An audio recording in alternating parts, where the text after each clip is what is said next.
Ready to make a real impact every day?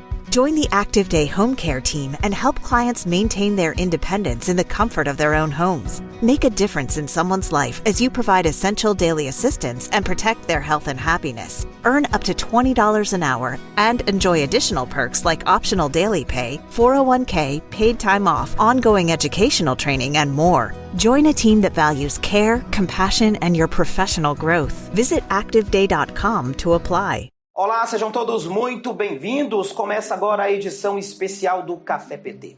A partir de hoje, vamos receber aqui os 4 candidatos à presidência do Partido dos Trabalhadores e das Trabalhadoras. Nossa entrevista será de 25 minutos para cada candidato poder expor suas propostas.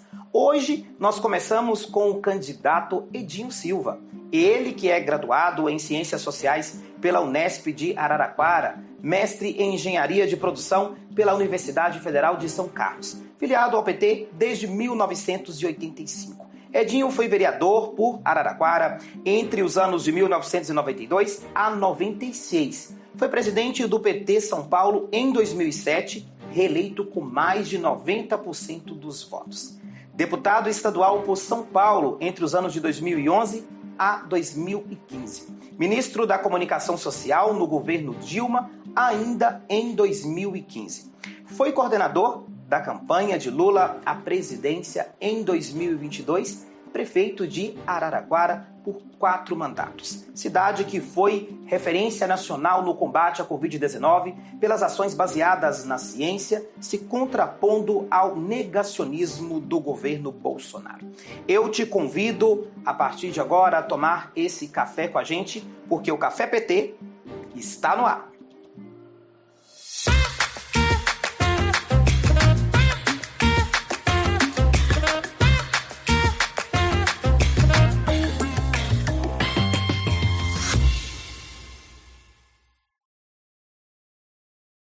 E já está aqui comigo o candidato Edinho Silva. Muito obrigado por aceitar o nosso convite para participar dessa edição especial do Café PT, onde nós vamos receber aqui todos os candidatos à presidência do Partido dos Trabalhadores e das Trabalhadoras. Seja muito bem-vindo. Obrigado. Eu que agradeço a oportunidade de estar aqui com você, de estar conversando com os nossos filiados, com os nossos militantes e, claro, conversando também para quem se interessa, né, com as coisas do PT, quem se interessa por aquilo que o Partido dos Trabalhadores tem construído na sociedade brasileira.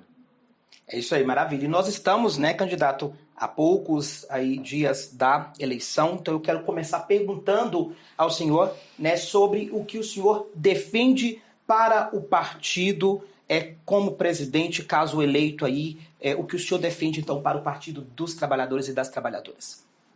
Olha, primeiro, nós temos que reconhecer a importância do PT.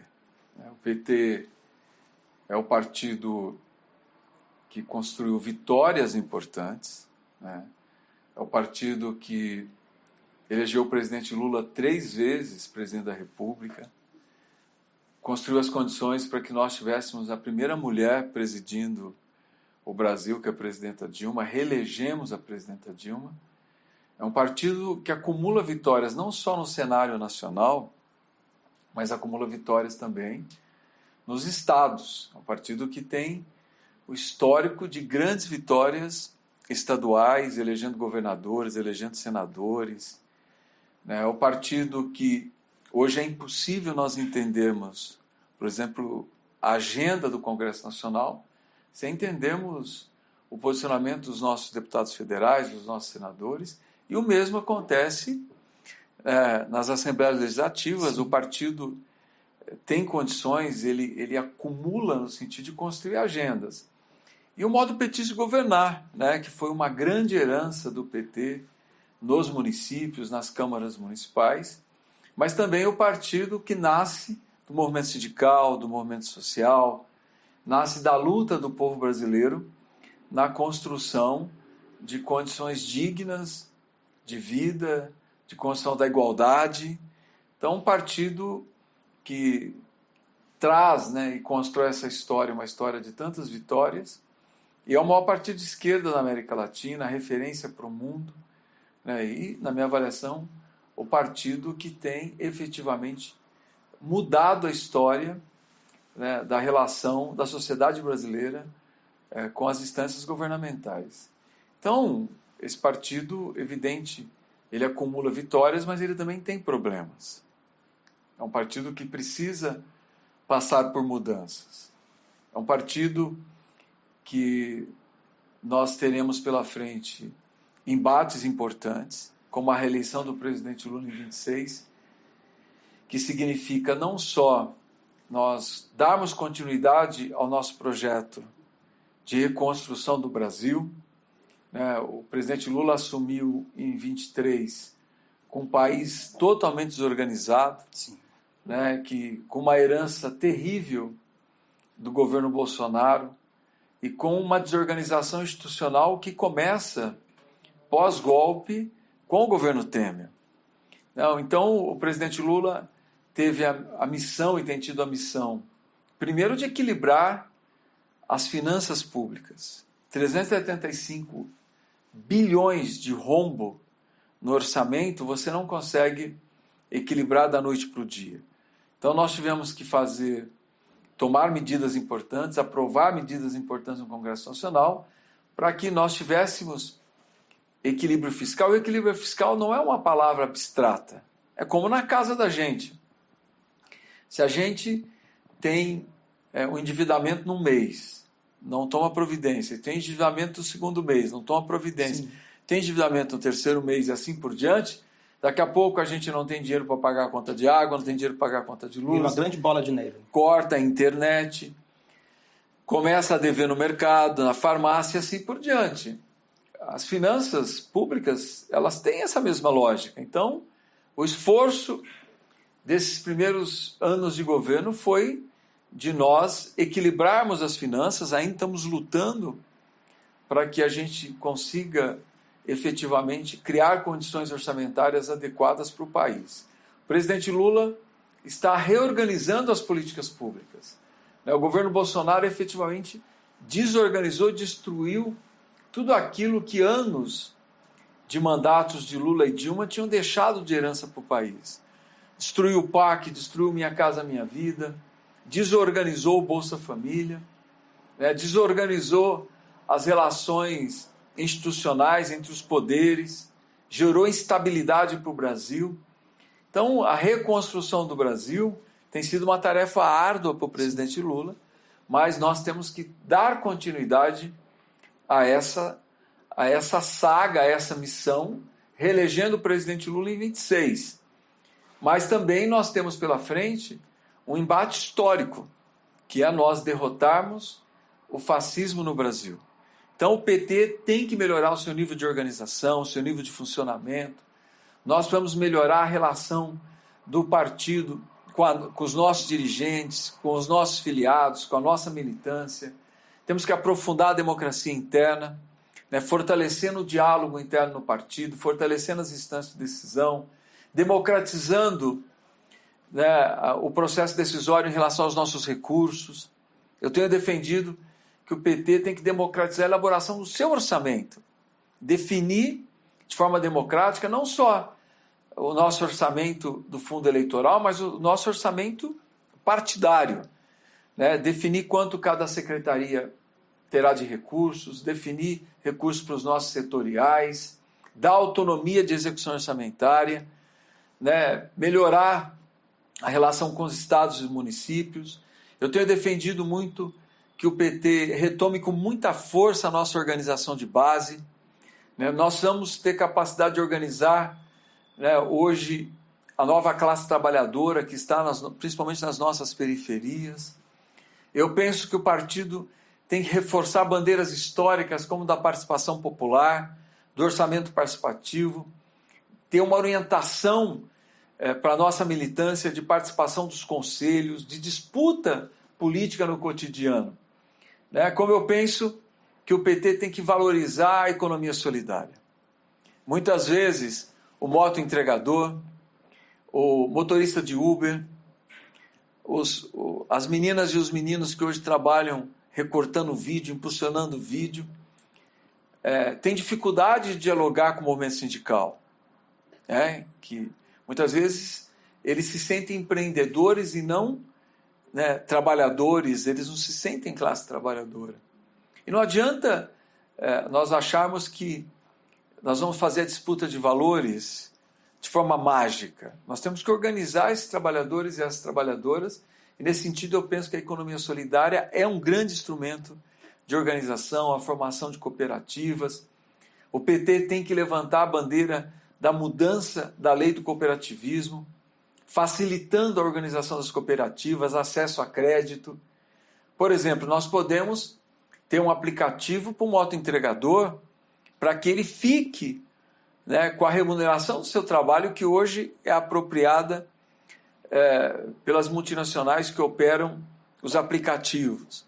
O mesmo para o motorista de aplicativo que hoje se submete, né, às grandes empresas. Nós podemos ter uma cooperativa que organize esses trabalhadores e essas trabalhadoras. E mesmo as novas profissões geradas pelas novas tecnologias. Então, eu defendo que o partido, né, além de reconhecer as suas vitórias, o partido reconheça as suas dificuldades.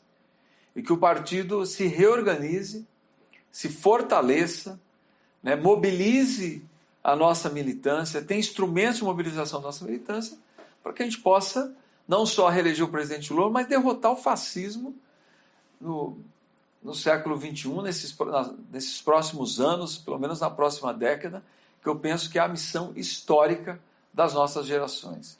E a gente agora vai fazer uma pequena pausa, não saia daí, que a gente volta já já.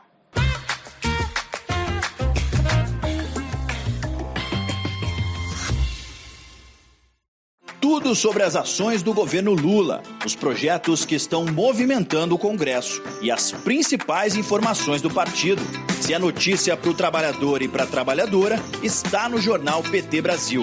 Ao vivo, de segunda a sexta, às 13 horas, com reprise às 22 horas, direto de Brasília para todo o Brasil. Assista pelo canal do PT no YouTube, PT Sat, canal 1313, Rádio PT ou nas plataformas de streaming da Rádio PT. O que é notícia no Partido dos Trabalhadores e das Trabalhadoras está no Jornal PT Brasil.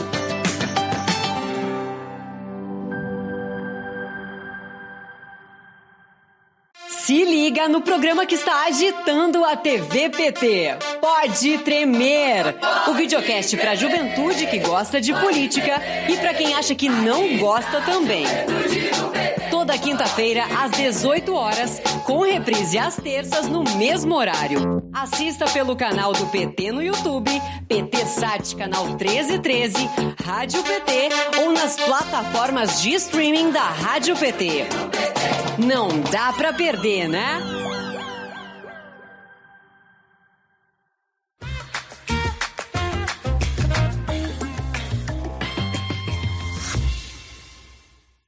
E a gente segue por aqui com o nosso Café PT especial, que hoje recebe o candidato à presidência do Partido dos Trabalhadores e das Trabalhadoras, Edinho Silva.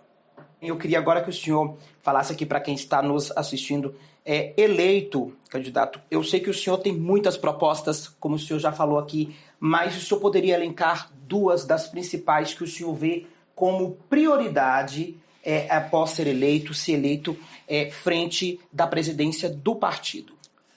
A mais importante é a reorganização do partido e o fortalecimento das nossas instâncias. Eu tenho 40 anos de filiação partidária. 40 anos. Desses 40 anos, 31 anos eu cumpri mandato. Mas eu digo aqui para você que mandato não pode substituir as instâncias partidárias. Sim. Nós precisamos que as instâncias funcionem, que a democracia interna funcione, que a gente ouça mais a nossa militância, que a gente ouça mais os nossos filiados, que a gente aprofunde a democracia interna. Um partido que as instâncias não funcionam, que as instâncias não são fortes, é um partido que não terá condições de fazer nem disputa eleitoral, que nós vamos nos enfraquecermos, tampouco fazer o embate com o fascismo, tampouco disputar a consciência da classe trabalhadora, ganharmos a consciência da classe trabalhadora para os valores socialistas, nem tampouco será um partido que terá força para defender a transição energética, que o Brasil é o país que tem mais condições de produzir energia limpa. E nós estaremos no próximo período num grande embate. De um lado, a ultradireita, inspirada pelo fascismo, como o Trump tem dito publicamente, negando a emergência climática, a urgência climática, e defendendo um modo de produção que continue degradando, continue destruindo a natureza. Eu penso que nós, primeiro, temos que reconhecer a urgência climática. Sim. A emergência hoje provocada pelas mudanças do clima. E depois, defender um modo de produção de riqueza, porque nós temos que produzir riqueza, porque tem muita pobreza para ser combatida, que não destrua a natureza, que não degrade. Portanto, esses dois modelos de produção estarão em disputa no próximo período. E só um partido forte, organizado, terá condições de fazer esse embate. E claro, o PT organizado, o PT forte, não só nós vamos criar condições para enfrentar, fazer com que os valores socialistas sejam vitoriosos diante do embate com o fascismo, mas também nós teremos que organizar a classe trabalhadora, debater com a classe trabalhadora, principalmente com as novas profissões, mostrando que efetivamente o mundo que nós queremos não é o mundo que a ultradireita defende. O mundo que nós queremos é um mundo de igualdade de oportunidades, um mundo que não aceita o racismo, a homofobia, o machismo, a misoginia, um mundo que efetivamente seja capaz de produzir riqueza respeitando a natureza. Então são embates importantes que nós teremos que fazer. E nós temos que fazer esses embates, né? E eu não tenho nenhuma dúvida, só debatendo, só dialogando, só organizando a sociedade é que nós vamos superar esse momento histórico tão difícil que nós estamos vivendo. E agora a gente vai fazer um pequeno intervalo, nós voltamos em instantes.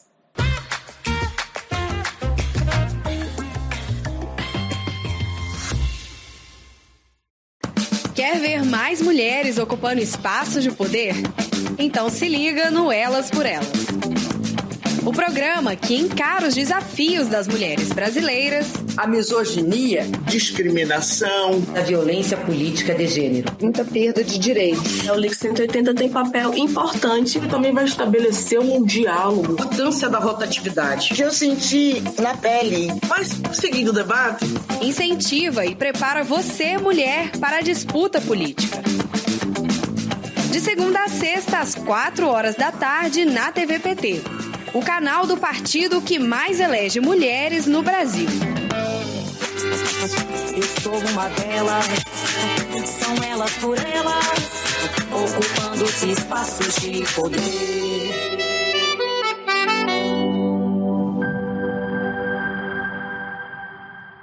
Em 2024, a Rádio PT conquistou um crescimento impressionante, conectando mais e mais pessoas com informação e música de qualidade. De agosto a outubro, a audiência disparou, passando de 21 mil ouvintes para mais de 118 mil. A Rádio PT também faz a gestão do podcast do Lula, com mais de 720 episódios produzidos. A Rádio PT está presente em todas as plataformas. Em 2025, vamos mais longe. E você faz parte dessa jornada.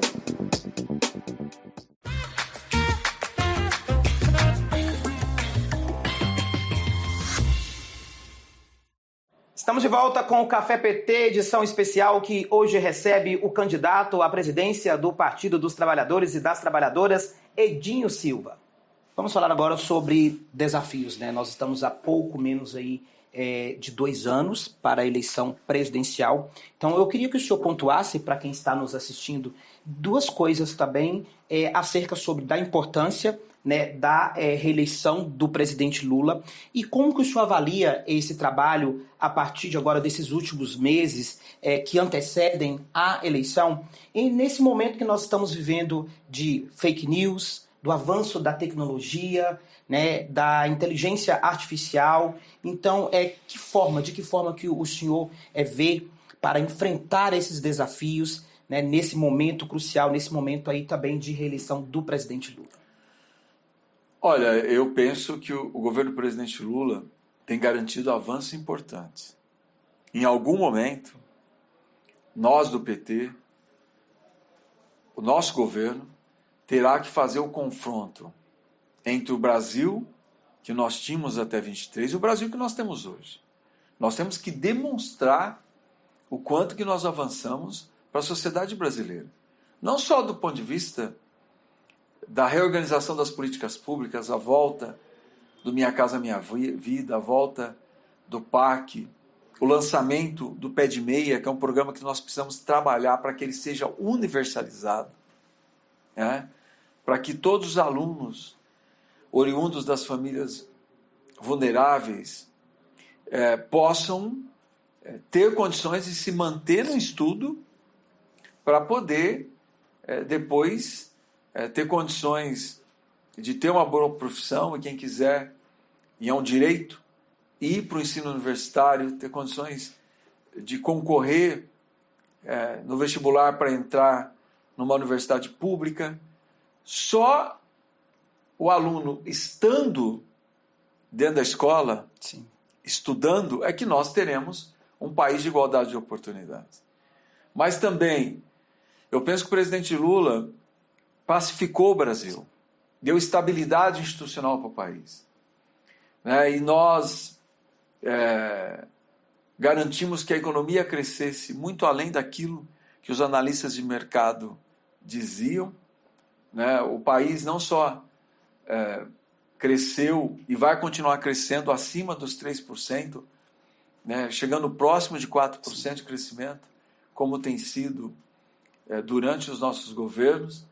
Também bateu o recorde de geração de empregos. Nós estamos vendo o menor desemprego das últimas décadas. Um governo que garantiu o crescimento da renda. Claro que nós temos problemas ainda no país, é inegável. Nós temos que continuar enfrentando a inflação dos alimentos. Nós temos que ter programas para moradia precária. Sim. Eu penso que nós temos que ter programas, por exemplo, para as novas profissões como o moto-entregador. E eu penso que o presidente Lula que a gente muitas vezes não tem noção do contexto e a gente não dá tanta visibilidade como nós deveríamos dar. O presidente Lula lançou o crédito do trabalhador, para que a gente pudesse criar condições para que as famílias saíssem da condição de endividamento. O presidente Lula mandou para o Congresso Nacional que nós temos que debater. É nosso papel nós debatermos no Brasil inteiro a isenção do imposto de renda para quem ganha até R$5.000 e redução do imposto de renda, redução importante para quem ganha até R$7.000. E mais, coragem de cobrar imposto para quem nunca pagou imposto. Eu quero fazer um diálogo aqui, que para mim ele é central, ele é fundamental. Porque significa que Brasil que nós queremos para o futuro. Nós estamos vendo um grande embate agora sobre a questão da tributação das operações financeiras, né? E o ministro Fernando Haddad, em nome do presidente Lula, tem dialogado com a sociedade, dialogado com os atores econômicos, tem dialogado com o Congresso Nacional para achar um ponto de equilíbrio.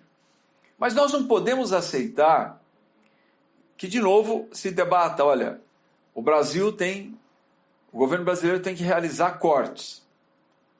Evidente, se a gente tem recursos que estão sendo gastos de forma indevida, como fraudes nos programas sociais, fraudes no BPC, gente que não deveria estar recebendo e está recebendo, porque a gente quer que quem receba é quem tem que receber, é quem precisa receber. Se tem gente recebendo que não deve receber, é evidente que a gente tem que enfrentar.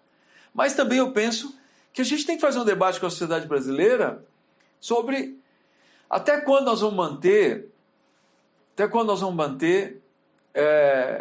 as desonerações, sim, os incentivos fiscais. A gente tem que fazer incentivo fiscal, desonerar cadeias produtivas que precisam se fortalecer na economia, quando elas começam, muitas vezes, a ocupar espaço.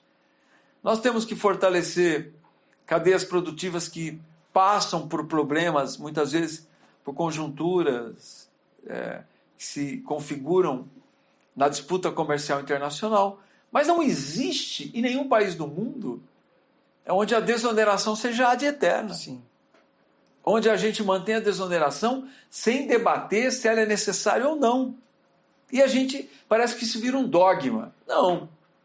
Se nós temos, por exemplo, novas cadeias produtivas se organizando no Brasil, que precisam de incentivo, nós temos que incentivar. Agora, cadeias produtivas, setores econômicos que estão há décadas no mercado, que estão estruturadas, que estão com todas as condições de competir, por que nós vamos manter desoneração? Então, por que a gente não debate também a desoneração? Nós estamos falando de um país que tem mais de 800 bilhões, vou repetir, para quem nos acompanha, mais de 800 bilhões de renúncia fiscal. Ou seja, nós temos o povo brasileiro, aqueles que pagam impostos, inclusive setores produtivos que pagam impostos, sim, sustentando 800 bilhões de renúncia fiscal. E nós não vamos debater quem são os beneficiados por essa renúncia fiscal, se precisam ter renúncia fiscal, se não precisam ter renúncia fiscal. Ou seja, se nós vamos debater se tem gente recebendo benefício continuado indevidamente, nós temos que debater quem tem hoje benefício da desoneração tem recebido de forma indevida e quem tem renúncia fiscal de forma indevida. Então vamos debater de forma equânime, de forma igualitária, efetivamente quem é que tem que pagar o preço para que a gente tenha um orçamento mais equilibrado e que a gente alcance as nossas metas fiscais. Perfeito. Candidato, nosso tempo está chegando ao fim. Nós temos agora exatos 2 minutos para que o senhor possa fazer suas considerações finais, a sua mensagem final aí para os quase 3 milhões de filiados do Partido dos Trabalhadores e das Trabalhadoras. Olha, eu quero dizer a você que me acompanha e agradecer muito à Secretaria de Comunicação do nosso partido, ao secretário Gilmar Tato, a todos os profissionais que aqui trabalham, quem está na frente da câmera, quem está atrás, essa oportunidade. Eu quero conversar com você que sabe da responsabilidade que nós temos nesse momento da nossa história, que sabe da responsabilidade de nós fortalecermos um partido que terá que ser o partido que terá que ser forte, mesmo quando o presidente Lula não estiver mais nas urnas disputando as eleições. O presidente Lula, enquanto liderança política, vai continuar influenciando o PT, mas ele só vai disputar mais uma eleição, e o PT, que é a de 26, e o PT vai continuar ter que ser forte. Nós teremos que construir um partido forte. Então você que tem responsabilidade nesse processo, você que sabe que nós só teremos um Brasil justo, um Brasil igualitário se o PT for forte, vamos fazer desse PED não só um processo de disputa, de debate, mas um processo de fortalecimento e de construção desse partido que é fundamental para a classe trabalhadora brasileira, que é fundamental para que a gente tenha um Brasil mais justo e mais igualitário. Perfeito. Candidato, quero agradecer muito a presença do senhor aqui, tá?